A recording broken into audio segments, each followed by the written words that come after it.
Dok mau tanya, kira-kira hal-hal penting apa saja sih yang harus kita evaluasi selama memasuki usia-usia lansia?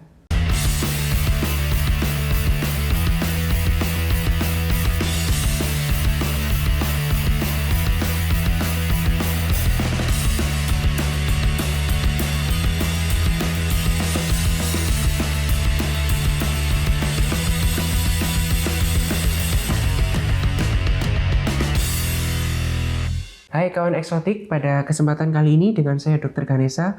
Kali ini saya akan coba sharing ke teman-teman semua tentang hal-hal apa saja sih yang perlu kita evaluasi pada saat memasuki usia lansia. Ketika memasuki tahap lansia, ada beberapa hal yang perlu kita evaluasi untuk menjaga kesehatan dan kesejahteraan secara menyeluruh. Berikut adalah beberapa aspek yang umumnya dievaluasi saat memasuki masa lansia. Yang pertama yaitu kondisi fisik. Evaluasi kesehatan fisik itu bisa meliputi pemeriksaan tekanan darah, berat badan, tinggi badan, lalu pemeriksaan fungsi organ lainnya. Itu tujuannya untuk membantu mendeteksi risiko penyakit kronis seperti penyakit jantung, darah tinggi, kencing manis maupun osteoporosis. Lalu yang kedua, kita harus perlu mengevaluasi fungsi kognitif melalui tes yang melibatkan contoh memori atau konsentrasi. Misalnya ditanya, Bu, Pak, sekarang tanggal berapa? Sekarang berada di mana? Seperti itu. Hal ini penting untuk mendeteksi gangguan kognitif seperti demensia atau penyakit Alzheimer pada tahap awal. Lalu ada kesehatan mental dan emosional. Evaluasi kesehatan mental dan emosional meliputi penilaian depresi, kecemasan, tingkat stres, dan kualitas tidur.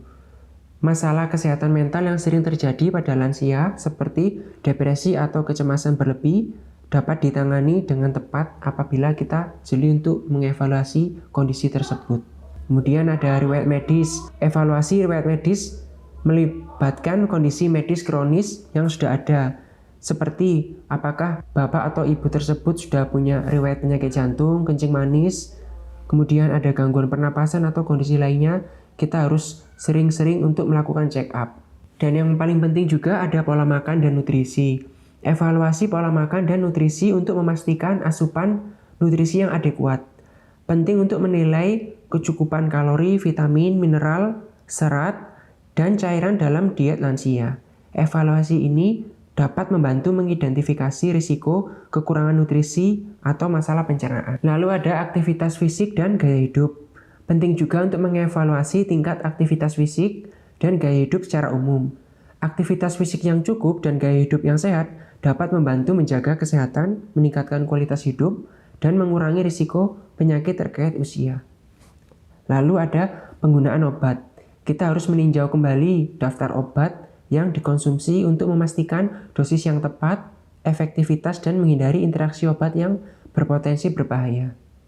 Lalu evaluasi ini juga penting untuk mengoptimalkan manajemen obat dan mengurangi risiko efek samping yang tidak diinginkan oleh lansia. Kemudian penting juga kita harus memperhatikan keamanan rumah dan lingkungan. Mengevaluasi keamanan rumah dan lingkungan sekitar untuk lansia itu sangat penting. Hal ini mencakup pemerintahan faktor risiko jatuh, penyesuaian perabotan rumah, lalu penggunaan peralatan bantu, dan kebutuhan bantuan perawatan diri untuk memastikan lingkungan yang aman dan nyaman bagi lansia. Dan yang terakhir yaitu beberapa penyakit yang diwaspadai saat usia lansia dan perlu perhatian khusus. Saat memasuki usia lansia, terdapat beberapa penyakit yang cenderung lebih umum terjadi pada kelompok usia ini. Beberapa penyakit yang harus diwaspadai pada saat lansia antara lain yang pertama penyakit jantung. Penyakit jantung termasuk penyakit kardiovaskular seperti jantung koroner, gagal jantung, atau penyakit katup jantung lainnya. Risiko ini meningkat pada saat usia lansia. Faktor risikonya seperti memiliki darah tinggi, salah satunya riwayatnya, terus memiliki kolesterol yang tinggi, merokok, atau dari riwayat keluarga ada riwayat jantung. Jadi perlu perhatian khusus apabila terutama dari keluarga memiliki riwayat khusus jantung. Yang pertama penyakit jantung. Risiko penyakit jantung ini meningkat seiring bertambahnya usia terutama pada saat lansia. Dan terutama jika terdapat faktor risiko seperti tekanan darah tinggi, kolesterol tinggi, merokok, atau riwayat keluarga. Penyakit jantung termasuk penyakit kardiovaskular seperti penyakit jantung koroner, gagal jantung, atau penyakit katup jantung lainnya. Stroke dapat terjadi ketika suplai darah ke otak terganggu. Biasanya pembuluh darah yang kecil tersumbat dan pecah. Faktor risiko seperti tekanan darah tinggi, diabetes, atau kencing manis, merokok, dan faktor risiko dari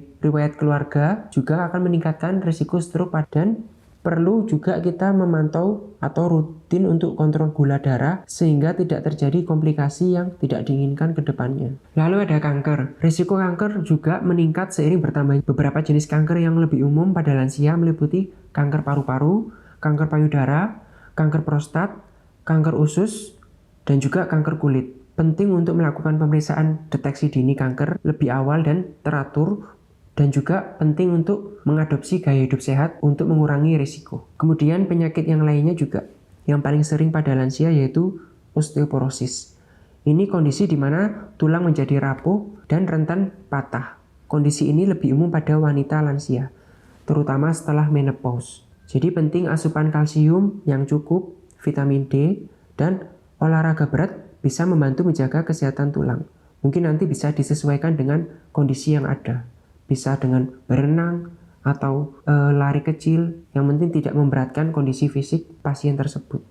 Kemudian ada penyakit yang dinamakan Alzheimer atau gangguan kognitif. Risiko penyakit Alzheimer dan gangguan kognitif lainnya meningkat seiring bertambahnya usia.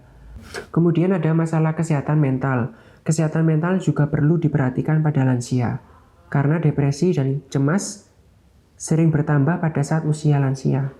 Penting untuk mencari perawatan khusus atau bisa memanggil perawat khusus untuk lansia, dan juga dukungan yang sesuai jika diperlukan. Paling penting dari orang-orang terdekat. Lalu tidur yang cukup. Lansia juga perlu memperhatikan kualitas tidur mereka. Tidur yang cukup dan berkualitas dapat membantu menjaga energi, keseimbangan emosi, dan juga memperbaiki daya ingat. Kemudian lansia sering merasa kesepian. Jadi lansia rentan terhadap rasa kesepian dan isolasi sosial. Mempertahankan hubungan sosial dan berpartisipasi dalam kegiatan komunitas dapat membantu mengurangi risiko ini. Mungkin dari keluarga juga bisa memberikan kegiatan khusus, atau mungkin bila punya hobi tertentu bisa kita berikan agar tidak merasa kesepian. Baik, semoga apa yang sudah saya share bisa bermanfaat buat teman-teman. Dan sampai jumpa di konten kesehatan selanjutnya. Hai kawan eksotik, untuk menjadi lebih dekat dengan masyarakat, Puskesmas Sumber Pucung membuka layanan konsultasi online. Pertanyaan seputar kesehatan dapat kalian tanyakan kepada dokter kami, Dr. Mentari Indah Bramanti, Dr. Ganesha Eka Yudapaksi, Dr. Gigi Rahmawati Daha, Dr. Gigi Karisman Ari Barogis. Pertanyaan kalian bisa seputar kesehatan umum, kesehatan gigi dan mulut, maupun kesehatan mata. Tulis pertanyaan kalian di kolom komentar. Pertanyaan akan dijawab pada sesi Kami Menjawab. Penting untuk menilai menilai sisi gaya hidup, mengelak hidup sehat untuk mengurangi risiko kanker tersebut. Anjir, kata-katanya pelat ya, sehat untuk mengurangi risiko kanker tersebut. Apa sih kanker tersebut? Pasien tersebut mendapatkan dukungan dia tersebut atau bapak ibu kita.